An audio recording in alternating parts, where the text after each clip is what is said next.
করার খেলায় মেতে উঠেছেন লিওনেল মেসি। খুদে জাদুকরের প্রতি ভালোবাসার প্রকাশ ঘটছে ভক্তদের নানা কর্মকাণ্ডে। তেমনই এক ব্যতিক্রমী উদ্যোগ খুলনার আর্জেন্টিনা সমর্থক নয়ন মণ্ডলের। পড়াশোনার পাশাপাশি নিজের হাতে এঁকেছেন ফুটবল তারকা লিওনেল মেসির বিশাল আকৃতির প্রতিকৃতি।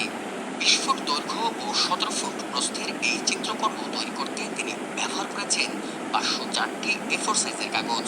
ছবিটি রোববার সকালে আর্জেন্টিনা জর্ডান ম্যাচ শুরুর আগে খুলনার শহীদ হাদিস পার্কে প্রদর্শন করেন তিনি। বিশাল এই শিল্পকর্ম দেখতে ভিড় করেন অসংখ্য ফুটবল প্রেমী। নয়নের সৃজনশীল উদ্যোগ ও অসাধারণ প্রতিভা মুগ্ধ করেছে দর্শকদের। রাতে ঘুম হয়নি, এখন সকালবেলা আসছি মানে পরিদর্শন করার জন্য। আর এতে আমাদের আমরা খুব এক্সাইটেড। বাংলাদেশ থেকে কিন্তু আর্জেন্টিনার সাপোর্টাররা অনেক, আর তারপরে দাদার এই যে লেভেলের মানে তার যে পরিশ্রম প্লাস তার যে ভালোবাসা, এটা আমার কাছে মনে হচ্ছে যে না সার্থক বিষয়। দেখে খুব ভালো লাগে যে পছন্দের মানুষের একটা বিশাল আকৃতির হাতে আঁকা ছবি, এটা আসলে খুবই দারুণ মানে আনন্দিত করেছে আমার। মেসির প্রতি যে ভালোবাসা, যে সমর্থন আর্জেন্টিনাকে, সেটা আর কি পুরোপুরি প্রতিফলিত হয়েছে।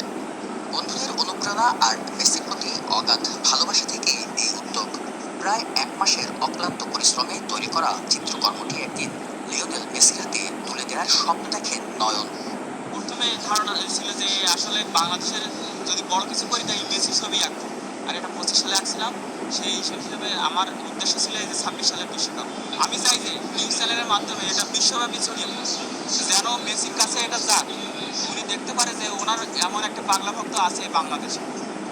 খুলনা সরকারি প্রজ্বলাল কলেজের অর্থনীতি বিভাগের শিক্ষার্থী নয়ন মণ্ডলের বাড়ি খুলনার পাইকগাছা উপজেলায়। ফুটবলের প্রতি ভালোবাসাকে শিল্পের ক্যানভাসে তুলে ধরে ইতোমধ্যে তিনি প্রশংসা করেছেন সবার। বেলাল হোসেন সজল, চ্যানেল 24, খুলনা।